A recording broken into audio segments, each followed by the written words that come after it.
मैं डॉक्टर रेखा। आज आपके सामने जो टॉपिक लेकर आई हूँ वो आपका बीएड फर्स्ट ईयर का टॉपिक है कोर्स 5 से gender, school and society. As you know कि the whole paper is based on gender equality कि जेंडर इक्वालिटी को हाउ कि we can promote gender equality. Gender equality के लिए हम क्या कर सकते हैं, हमारे क्या रेमेडीज होंगे, क्या उसके लिए प्रिवेंशन होंगे और किस तरह से हम इक्वलाइज करते हैं सोसाइटी में, तो उस पर सारा पेपर बेस्ड है।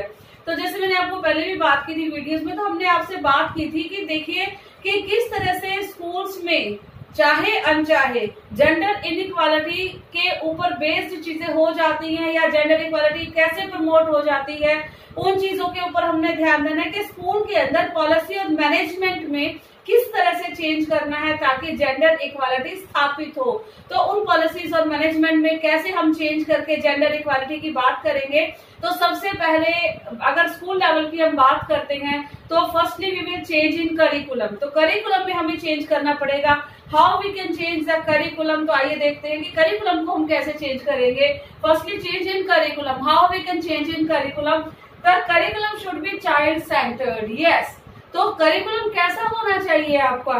Curriculum should be child centre, यानी कि बच्चे को ध्यान में रखकर बनाया जाए, बच्चे को केंद्र में रखकर बनाया जाए, बच्चे को सेंटर में रखकर बनाया जाए। इस तरह का करिकुलम हमें बनाना चाहिए जो बच्चे की हर रुचियों को देख के, अभिरुचियों को देख के, इंटरेस्ट, एप्टीट्यूड, हर चीज को देख के वो करिकुलम फ्रेम किया जाए। तो सबसे पहले हमें बच्चे को सेंटर में रखकर करिकुलम बनाया जाएगा और उस करिकुलम को हम कहेंगे child centred curriculum.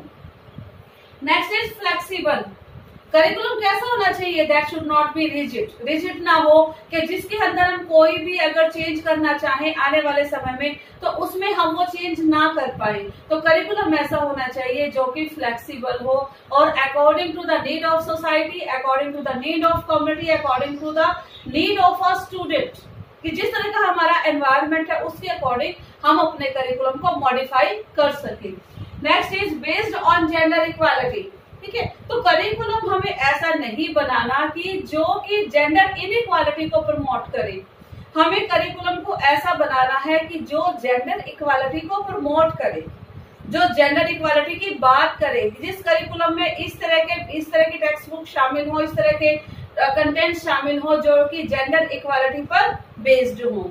Next is social and cultural development. Yes, क्योंकि हमारे करिकुलम का मेन मोटिव क्या है? अब हम स्कूल की बात करें तो we call school is the miniature of society. School को हम मिनिएचर कहते हैं सोसाइटी का, कि सोसाइटी का मिनिएचर यानी कि एक छोटा रूप है स्कूल, क्योंकि वहां से ही हमारी सोसाइटी की स्टार्ट होती है।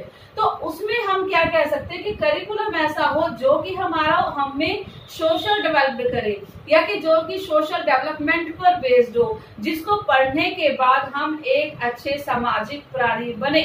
और कल्चरल डेवलपमेंट मीन्स हमारे कल्चर को प्रमोट करें, जो हमें ये बताए कि ये हमारा कल्चर है, ये हमारे रिचुअल्स है, उन चीजों को सबको फॉलो करे। तो इस तरह का करिकुलम हमें सबको कंबाइन करके बनाना चाहिए। We should frame the curriculum. Next is productive. Productive जैसे हम बात करते हैं महात्मा गांधी की बेसिक एजुकेशन की, तो महात्मा गांधी जी ने भी ये कहा था कि बेसिक एजुकेशन देनी चाहिए और एजुकेशन आपकी ऐसी हो जो कि आपकी बेरोजगारी के प्रति एक गारंटी हो कि ये एजुकेशन लेने के बाद एक बच्चे को एम्प्लॉय किया जाएगा, उसको रोजगार मिलेगा ही मिलेगा। That is called productive curriculum, यानी कि जिसको पढ़ने के बाद एक स्टूडेंट सेल्फ, क्या हम कह सकते हैं कि अपने आप के लिए, सेल्फ के लिए या अपनी किस चीज के लिए, कि अपने आप को स्थापित करने के लिए समाज में वो अपनी एक जगह बना सके। तो that is productive curriculum. Next is secular. Yes, secular means कि जो हमारा करिकुलम है वो किसी भी प्रकार की एथनिसिटी, किसी भी प्रकार की कास्ट, किसी भी प्रकार की क्लास, किसी भी प्रकार की ऐसी चीज से प्रभावित ना हो, यानी कि एक्सटर्नल फैक्टर से प्रभावित ना हो, और उसमें बायस भी वो करिकुलम नहीं होना चाहिए। उसमें क्या होना चाहिए कि वो जेंडर इक्वालिटी को प्रमोट करे। ये ना हो कि जितने भी चैप्टर्स है, अब हमारे ग्रेड जैसे जिस प्रकार से हम बात करें कि बहुत सारे ऐसे लोग हैं जिन्होंने इस चीज के लिए काम किया है अपने डेवलपमेंट के लिए, तो जो चैप्टर्स जो है वो मेल बेस्ड नहीं होना चाहिए। या फिर उन पर आधारित, उनमें फीमेल्स ने भी तो बहुत सारे फील्ड्स में अपने अपने रोल प्लेइंग की है, तो वहां पर वो चैप्टर्स जो है वो उन पर महिलाओं पर आधारित भी होने चाहिए। तो that should be based on gender equality और and secular thinking, we can say that. Next is cocurricular activities. जितने भी हमारी पाठ्य सहगामी क्रियाएं हैं जिनको हम को करिकुलर एक्टिविटीज कहते हैं, जैसे हम लोग सिलेबस की बात करें, कंटेंट की बात करें, तो इसके अलावा जितने भी काम स्कूल्स में किए जाते हैं दे आर कॉल्ड को करिकुलर एक्टिविटी। जैसे हमारा टूर जाते हैं, ट्रिप्स जाते हैं, एनुअल फंक्शंस होते हैं, टैलेंट शो होते हैं, ठीक है, स्पोर्ट्स मीट होती हैं, तो ये सारी की सारी किस में आती हैं? हमारी को करिकुलर एक्टिविटीज में। वो को करिकुलर एक्टिविटी जब भी हम करवाएं या फिर करने से पहले जब भी हम उनको फ्रेम करें, डिजाइन करें, तो वो क्या किस पर बेस्ड होनी चाहिए? They should also based on gender equality, वो भी जेंडर इक्वालिटी पर बेस्ड होनी चाहिए। Next is international programme. अब हमारा आउटलुक जो है, हम जितने दायरे में रहेंगे हम उतनी बात करेंगे, ठीक है, तो हमारा आउटलुक जो है वो हमें ऐसा होना चाहिए कि हम वसुदेव कुटुंबकम की बात करें। वसुदेव कुटुंबकम का मतलब क्या है यहाँ पर? कि सारा विश्व अपना है, कि दुनिया में जो भी अच्छी चीजें हैं उनको अडॉप्ट किया जाए, उनको अपनाया जाए, ठीक है, एज इट इज नहीं, उनमें थोड़े से मॉडिफिकेशन के बाद। तो हमें अपने तक ही सीमित नहीं रहना चाहिए, हमें क्या करना है? अपने करिकुलम को वाइड करना है और नेशनल को छोड़कर इसको इंटरनेशनल स्वरूप देना है, अंतरराष्ट्रीय स्वरूप देना है, कि जितनी भी सारी अच्छी चीजें हैं वो हमारे करिकुलम के अंदर सम्मिलित किए जाए on the based of gender equality. तो ये सारे ही करिकुलम में मॉडिफिकेशन जो अभी मैंने आपको बताई कि इस तरह से हम अपना करिकुलम मॉडिफाई करके क्या कर सकते हैं? जेंडर इक्वालिटी को स्थापित कर सकते हैं। सबसे पहला स्टेप था हमारा change in curriculum. Next step हमारा क्या होगा? फॉर द पॉलिसी मैनेजमेंट की अगर हम बात करते हैं तो नेक्स्ट स्टेप में हम क्या करेंगे? करिकुलम के बाद जब बच्चा क्लासरूम में आता है, टीचर से इंटरेक्ट करता है, तो दैट इज क्लासरूम मैनेजमेंट।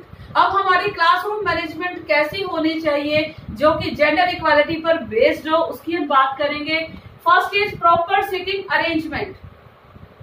जब भी आप देखते हैं कि जनरली एक स्टीरियोटाइप थिंकिंग हम इसको कह सकते हैं कि जब भी एक टीचर्स आपका सिटिंग अरेंजमेंट कराता है तो क्या करते हैं टीचर्स ऑलमोस्ट ऑल टाइम्स कि बॉयज विल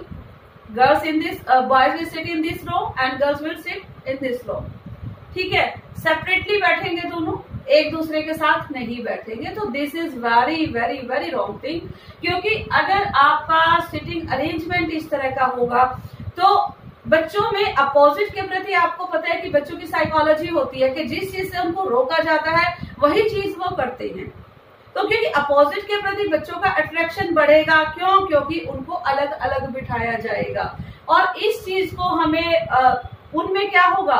एक कई बार एक हेजिटेशन भी होती है, एक फियर भी होता है अपोजिट जेंडर के लिए। लेकिन अगर आपको उनको इकट्ठे बिठाएंगे, इकट्ठे विचारों को कम्युनिकेट करने देंगे, इकट्ठे उनको इंटरेक्शन करने देंगे, तो उसमें कोई प्रॉब्लम नहीं है। उनकी जो है, अगर हम बात करें कि उनके विचार और ज्यादा ओपन होंगे, और ज्यादा वाइड होंगे।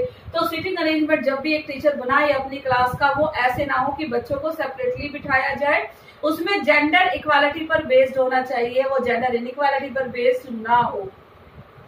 Next is verbal communication.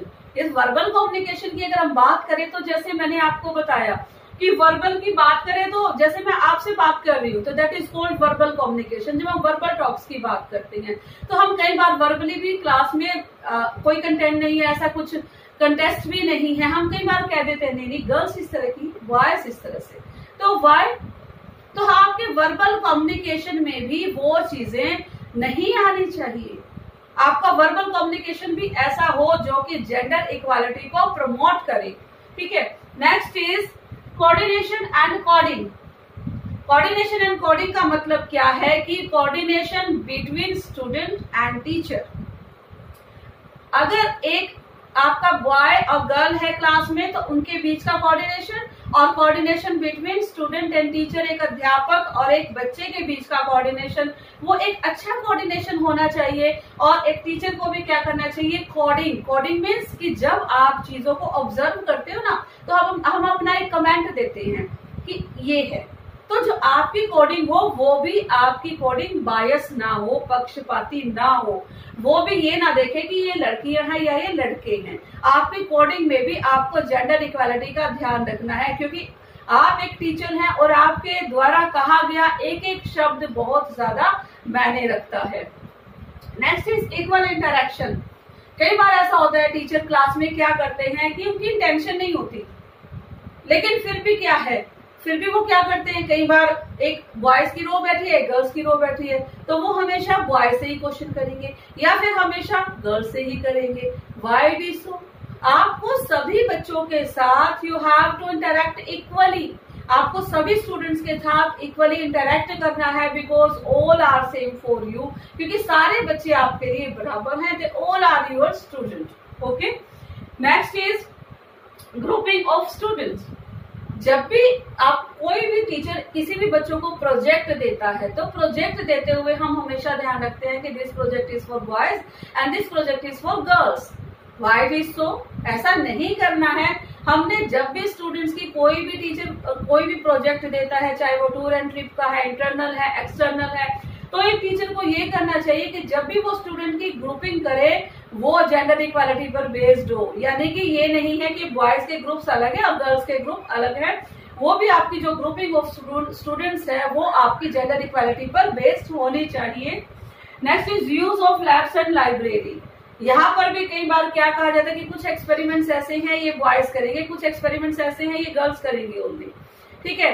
तो इसी तरह से इस तरह की जेंडर इक्वालिटी को प्रमोट नहीं किया जा सकता। जेंडर इक्वालिटी को प्रमोट करने के लिए आपकी क्लास में बॉयज और गर्ल्स जो हैं उनको आपको इक्वली लेकर चलना है, उनको आपको इक्वली अपॉर्चुनिटी देनी है।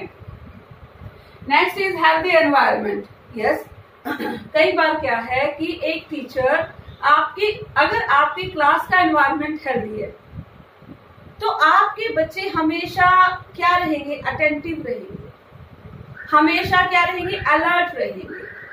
लेकिन अगर आप एक स्टीरियोटाइप एनवायरनमेंट आपकी क्लास में बनाते हो कि boys are of this type and girls are of this type, यानी कि स्पेसिफिक एक जेंडर को लेके आप हमेशा क्लास में बोलते हो, तो this is not a good thing. क्या ये चीजें आपकी क्लास में हेल्दी एनवायरनमेंट क्रिएट करेंगी? No, never.